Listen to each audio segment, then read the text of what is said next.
Yeah, there's certainly room for trade in there. Yeah, that's what the Kickstarter economy is built on, really. That's right. One of the things that I ended up doing with some other friends that I met actually through Kickstarter, and we all were kind of in the same boat of, all right, so now we're successful. Now what do we do? How do we make this happen? Who do we talk to? I started kickstarted.org. And that's kind of a clearinghouse of information. It's a forum where anybody can go ask questions and get answers from other people in the community about how'd you do it? What do I need to watch for? Or what do I do? So that's one resource. And we'll be posting all this after the interview. All this will be posted on the Entrepreneur Network, so everybody will be able to look that up. So appreciate you mentioning that. Thank you. Yeah, and it's nothing more than just, like I said, a clearinghouse of information. We're not in it for anything other than to give back to the community and help other people become successful.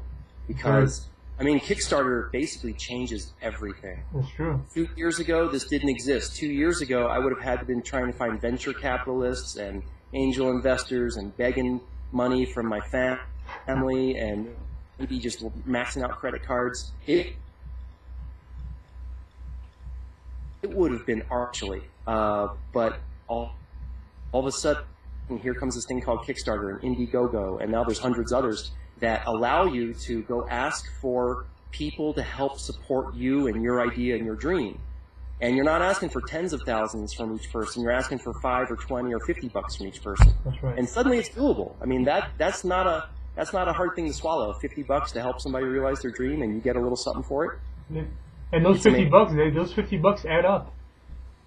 Yes, they do. Yeah, in my case, they added up to $89,000 in 3.5 weeks, and that allowed me to go into mass production. Yeah, so let's talk about that. I mean, talk a little bit about how you've been able to take the success on Kickstarter to really propel your company to the next stage, to the next level, into production and beyond.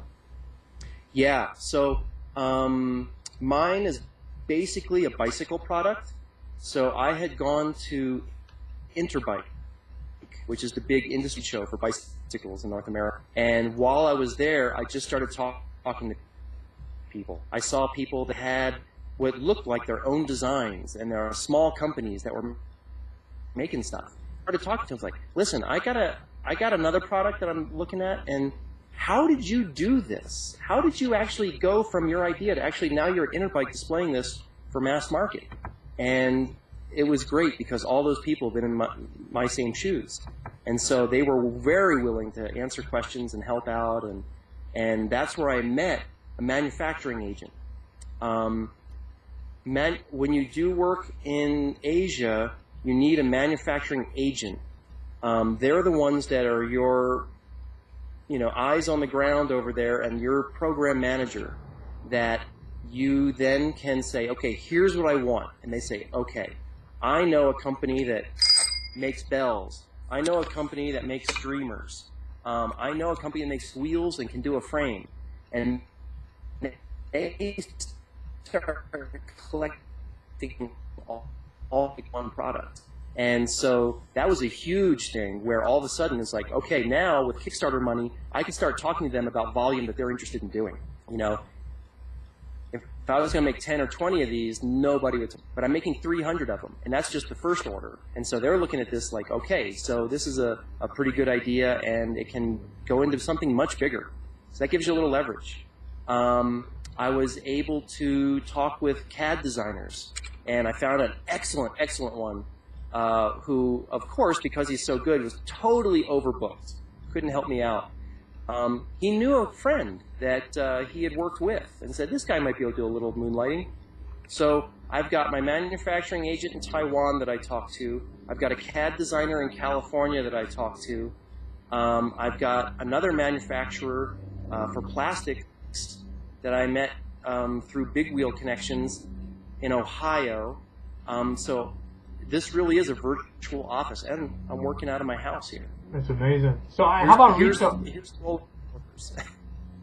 How about retail? I mean, right now, are you selling it mostly just off your website, or have you already started to talk to some retailers to have it get into the retail space? How are you handling that angle? This is something that I'm not very good at. I can design, I can build. Sales channels and marketing are something that is new to me. So I'm trying to find as much help as I can. My initial idea was to sell direct to consumer right off the website, and that's working. But as you know, when you talk about, oh, you can sell on the internet, the entire world is your marketplace. That's sort of true. If they happen to stumble upon your website, then you might sell to them. But if they don't know about it, nobody buys.